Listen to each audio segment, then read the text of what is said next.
My wife and I are back from a week at Disney World with some friends, and a lot of the things they do there can apply to you and your podcast. And now, a look at what's trending in the podcast world and how it can help your show. It's the Jag Show Podcast. Now, I realize Disney has about a 90-year head start on you and 50 for Disney World specifically. Nor do you have a multi-billion-dollar marketing machine and 4 generations of superfans at your disposal. But here are 8 takeaways from the Mouse House that you can scale down to your podcast. Number 1, exceptional customer service.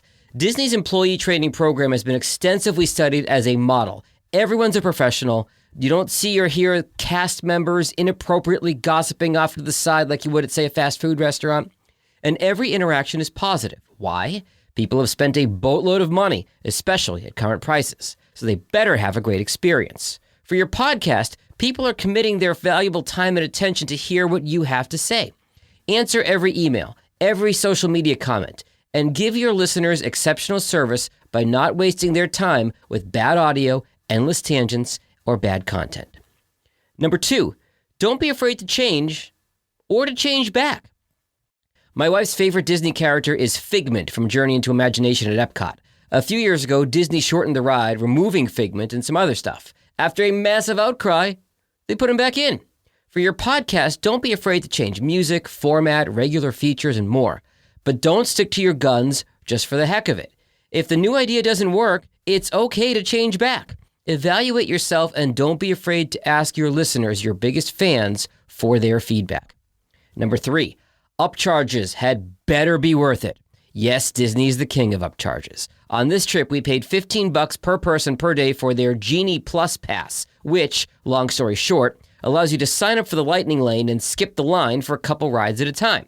A 15-minute wait instead of 60, 90, 120 or more? Worth it, at least for the 2 of us. I can't speak to a family of 6. Then on top of that, there are ride-specific passes for the newer ultra-premium rides. That's another $15 or $20 for early access to Star Wars Rise of the Resistance, an Avatar ride where you fly on a Banshee, and the Guardians of the Galaxy roller coaster. I'm not a huge ride guy, but all of them were incredible. Worth the upcharge. Now in podcasting, there's a trend to charge subscriptions either for some or all of your content. Yes, it's tempting to make a quick buck, but is your content good enough that people will pay extra? That is a really high bar to clear. Number 4, be recommendable. How many people have told you they hated Disney World? I'm sure there's some, but not many. Friends and family go, have a great time, and come back with specific recommendations. Remember, the number 1 method of podcast discovery is recommendations of friends and family. It's a small world after all.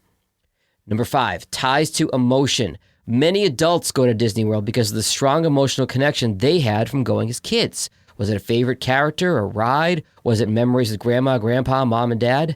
Disney is a completely immersive experience. Ask me any time during the week what day it was, and I couldn't have told you. It's like a casino on steroids. For your podcast, make an emotional connection to your listeners. Make them laugh, make them cry, make them feel smarter. Make that connection, and they'll come back. Number 6, where and how are you advertising? Anybody can buy Facebook or Google ads, but their effectiveness is limited to someone's desire to click out of one app and into another.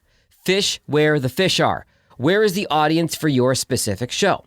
For example, while waiting in line for a ride, we saw a couple in matching Disney Travel's Secret Podcast t-shirts. Where better for them to advertise a Disney podcast than at Walt Disney World? Think about where your potential audience is and find them. Number 7, somewhat related, branding. Nobody does this better than the Mouse. We saw t-shirts and Mickey ears from every Disney, Pixar, Star Wars character in existence. Also, shout out to the dudes who wouldn't wear Disney stuff, but would compromise with a Pizza Planet t-shirt from Toy Story. Also, I think Disney is keeping Etsy in business. All the custom shirts with jokes on them, including the matching Best Day Ever and Most Expensive Day Ever shirts, as well as My Wife is My Favorite Disney Villain. Bold move there, bro. As your podcast grows, what can you do for merch? Pop sockets for phones, flash drives, shirts, coffee mugs? What makes sense for your audience? 8, finally, be inclusive. Unless you've got a political podcast, which by its nature is going to eliminate half your potential audience, Be a safe space for all viewpoints and make everyone feel welcome. Some Disney cast members wore masks. Some didn't. Both choices were just fine. Disney goes out of their way to help folks with disabilities. And save for a few obnoxious t-shirts, I counted less than 10 in a week, people left their politics at home, and everyone was welcome. But even those expressing their views were allowed in their park. Make everyone who finds your podcast feel welcome. Until next week, stay healthy and stay safe, and have a magical day. Later. The most popular ways to grow a podcast are recommendations of friends and family. So share this episode with someone you know.